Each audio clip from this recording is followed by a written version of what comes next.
Bismillahirrahmanirrahim. Assalamualaikum warahmatullahi wabarakatuh. Bapak-bapak, ibu-ibu, mas-mas, mbak-mbak, khususnya adik-adikku sekalian yang dirahmati Allah dimanapun Anda berada. Kembali di IIP Channel bersama saya, IIP Wijayanto. Kali ini kita akan membahas tema kenapa mantan begitu cepat melupakanmu. Ya, kamu harus mulai dari nol lagi untuk bisa mendapatkan cintanya kembali. Jadi kita bertanya-tanya ya, kok mantan ini cepat sekali melupakan kita, dan itu terus dia lakukan selama berbulan-bulan bahkan bertahun-tahun. Sudah 5 tahun berpisah, dia tidak kunjung memberikan kabar berita kepada kita, ya. Bahkan ketika perpisahan itu baru terjadi seminggu, dia sudah melupakan kita, dia sudah tidak pernah lagi berkomunikasi dengan kita, tidak pernah lagi ketemu dengan kita, ya.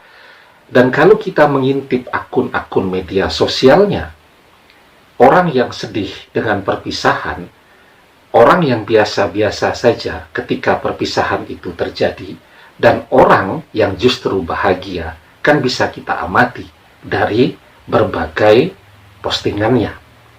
Misalnya di Instagram, oke lah, yang dipostingkan foto, tetapi kan biasanya tetap dilengkapi dengan deskripsi. Ada kata-katanya di sana, ya, untuk menggambarkan suasana hatinya. Kalau dia sedih dengan perpisahan, ya tentu itu akan muncul di postingannya. Tetapi ketika kita mengintip, malah postingan-postingan di media sosialnya itu menunjukkan bahwa dia bahagia dan dia sudah menemukan seseorang yang baru. Nah, jadi pertanyaannya kemudian, kenapa sih dia begitu mudah melupakan kita, sementara kita hingga hari ini terus teringat dia, terus kangen dia, terus memikirkannya, ya. Jadi jawabannya, sebelum kita bahas jawabannya, jangan lupa yang belum subscribe untuk memencet tombol subscribe dan menyalakan lonceng notifikasi agar Anda selalu mendapatkan pemberitahuan video-video terbaru dari channel kesayangan kita ini. Dengan subscribe, doa-doa kita selalu terhubung sehingga kita selalu bisa berdoa bersama-sama, ya. Nah, jadi ya, ketika dulu, nah ini harus kita ingat-ingat. Pada saat kita ketemu dengan mantan, apakah kita ini ketemu dengan mantan sama-sama masih sendiri? Tidak ada cinta yang lain, tidak ada cinta sebelumnya. Mantan adalah cinta pertama dalam hidup kita, dan kita juga adalah cinta pertama bagi mantan. Kalau yang demikian, biasanya sulit baginya untuk melupakan. Oke lah, awal perpisahan dia memblokir seluruh akun media sosial kita. Jalan 2 bulan dia buka, setelah itu dia tutup lagi, terus seperti itu. Itu menunjukkan bahwa dia terus masih memikirkan kita, ya. Tetapi ini kan tidak. Dia blokir akun media sosial kita, dan itu terus dia lakukan hingga hari ini. Nah, kemudian ya, kita ingat-ingat, ternyata dulu saat kita ketemu dengan mantan, sudah ada cinta yang lain. Di dalam hati mantan sudah ada orang lain yang pernah mengisi hidupnya, yang pernah bahagia bersamanya. Ya, jadi ada sebuah kisah ya, di negara barat sana, di Amerika ya. Ada seorang laki-laki kan, dia ketemu dengan seorang wanita di sebuah acara begitu. Misal acara diskusi ya, si laki-laki ini menjadi narasumber menjadi pembicara yang membahas tema tentang perceraian atau perpisahan. Nah, salah satu peserta dari acara diskusi itu tadi, itu adalah seorang wanita yang sedang rapuh, ya, karena sedang menjelang akan bercerai dengan suaminya, karena suaminya mendua berselingkuh dengan wanita lain, yang juga sahabatnya, atau dia kenal baik. Nah, tentu si wanita ini konsultasi kan, karena si laki-laki ini narasumber kan begitu. Akhirnya banyak konsultasi, banyak bercerita, banyak curhat. Si laki-laki jatuh cinta kepada si wanita karena wanita ini memang adalah tipe yang selama ini dia impikan, ya, karakternya, kemudian wajahnya, dan seterusnya, semua ada pada si wanita ini. Dia sangat mencintai si wanita ini, ya, sehingga semua ilmu-ilmunya hilang.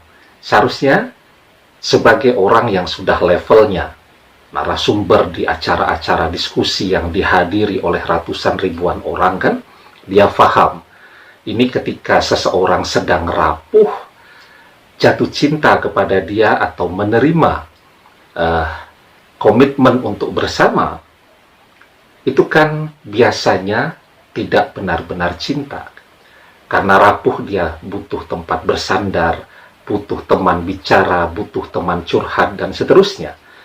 Dan orang kadang-kadang sulit membedakan, ya, antara kebutuhan sekedar mencari teman mengisi waktu dengan mencintai, ya.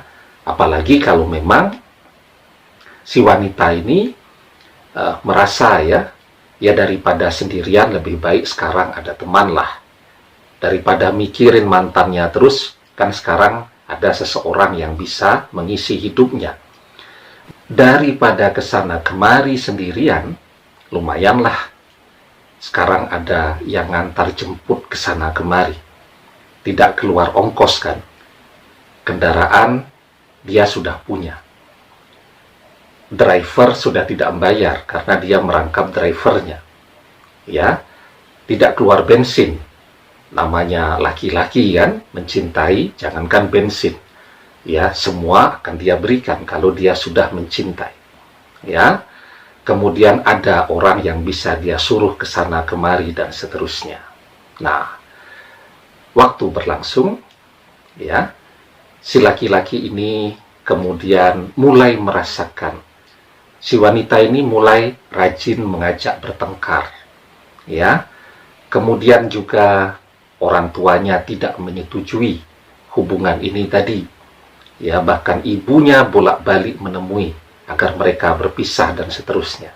Akhirnya si laki-laki ini menyerah, ya, karena dia dalam keadaan yang sakit, dalam keadaan yang bangkrut, tidak punya uang yang memadai, bahkan tidak punya tempat tinggal yang layak lah pada saat itu. Nah, kemudian dia akhirnya mengalah, ya, mengalah. Biarlah istrinya ini, si wanita ini yang kemudian setelah ketemu itu, setelah si wanita ini berpisah dengan mantannya, mereka kan kemudian menikah. Istrinya ini biar fokus dulu ya kepada pendidikannya dan seterusnya. Nah, dia kemudian menyingkir, dan apa yang dia temukan? Dia mengintip akun media sosial dari istrinya ini, tidak ada gambaran suasana kesedihan di sana. Tetap bahagia, bahkan dia sudah bersama dengan orang ketiga. Artinya apa? Ketika dia ini sedang jungkir balik nih, ya, memenuhi segala yang diinginkan oleh istrinya, istrinya ini diam-diam di belakang sudah berjalan atau membangun komitmen dengan orang lain yang tentu orang tuanya lebih setuju, ya, yang diimpikan oleh orang tuanya dan dia mencintai. Jadi kalau ini itu seperti apa namanya, ya jembatannya sajalah. Dia pengen ke seberang, dia butuh jembatan, nah maka dia lewati itu si laki-laki ini tadi ya. Begitu dia sudah sampai di seberang, dia tidak pernah melihat ke belakang lagi. Kalau kita nyetir kan begitu, kita melewati jembatan kan, setelah kita lewati ya tidak kita lihat lagi jembatan di belakang. Kita melanjutkan perjalanan. Nah, jadi jawabannya sederhana. Kenapa si wanita ini begitu cepat melupakan si laki-laki yang sudah berkorban segalanya untuk dia ini? Jawabannya sederhana. Karena dia tidak pernah mencintai si laki-laki ini. Dia cuma butuh orang yang bisa menasehati dia. Ya, kalau kemudian si laki-laki ini tidak hanya memberikan nasihat, tapi juga memberikan uangnya, memberikan waktunya, memberikan tenaganya, dan seterusnya untuk si wanita ini, ya kenapa tidak kan? Tetapi ini bukan tujuan hidupnya. Tujuan hidupnya sudah dia temukan. Ya, nah, sementara dulu ketika masih bersama dia, si istrinya ini selalu membicarakan tentang mantan suaminya. Ya, selalu mencari cara juga untuk ketemu dengan mantan suaminya. Ya, karena anak dan seterusnya. Sampai tengah malam masih chatting, masih video call dan seterusnya. Ya, kenapa demikian? Karena mereka dulu membangun cinta. Itu sama-sama dari nol. Sendiri, saling mencintai. Ya, berproses kemudian menikah. Sementara dengan si laki-laki yang ini, kan dia sudah punya cinta yang lain sebelumnya, ya, sehingga ini adalah seseorang yang hanya dia ambil manfaatnya, tetapi tidak pernah dia cintai. Nah, itu contoh sederhana ya. Coba kita ingat-ingat dulu ketika kita ketemu dengan mantan. Apakah kita ini adalah cinta pertamanya atau sudah pernah ada cinta sebelumnya, atau ketika kita bertemu dengan mantan dalam keadaan yang rapuh, dia butuh seseorang, ya, tetapi seseorang itu akan dia tinggalkan ketika dia sudah menemukan cinta yang sesungguhnya. Nah, mantan begitu mudah melupakan kita, karena ketika dia ketemu kita, dia dalam keadaan rapuh, dia baru berpisah dengan orang yang dia cintai, ya, dia butuh seseorang saja. Sebenarnya bukan untuk dia cintai, tetapi untuk menemaninya. Ketika kita menyadari ya, oh ternyata saya dulu ketemu dengan mantan, saat mantan ini sedang rapuh, ya, dia baru berpisah dengan orang yang amat sangat dia cintai. Cinta pertama dalam hidupnya. Ya, dan kemudian kita masuk dalam kehidupan dia. Sesungguhnya yang dia butuhkan pada saat itu adalah teman yang bisa menemaninya dalam kesepiannya. Bukan seseorang untuk menggantikan cinta yang pernah ada di dalam hidupnya. Ya, untuk menemani kesepian.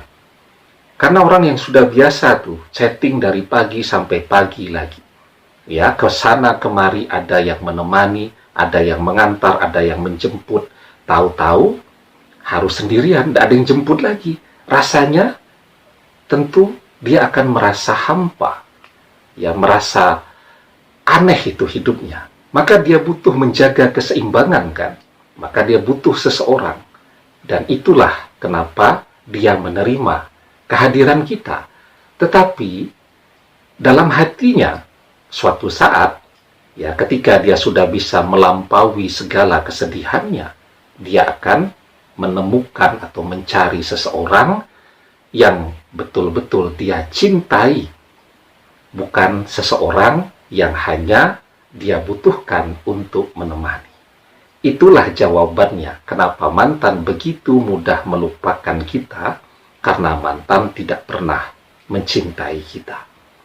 Maka kalau kita masih menginginkannya kembali, kita harus mulai dari nol kan. Bedanya sekarang kita mulai dari nol, kita tidak bisa ketemu dia, tidak bisa komunikasi dengan dia. Kalau kita sekedar teman atau kenalan kan masih bisa komunikasi. Ini tidak bisa. Ya, dia sudah melupakan kita dan dia sudah bahagia. Maka yang bisa kita lakukan sekarang adalah memperkuat dan memperbanyak doa-doa kita. Kalau kita berdoa seperti saat ini, maka kalau kita sadar bahwa kita harus mulai dari nol, maka doa kita tingkatkan 2-3 kali lipat lebih banyak. Ya, karena dibutuhkan doa yang lebih banyak untuk bisa mendapatkan seseorang yang tidak pernah mencintai kita sebelumnya. Nah, dan satu hal, niat kita. Karena niat itu akan sangat menentukan apakah kita bisa mendapatkan sesuatu atau tidak. Maka kita luruskan niat kita.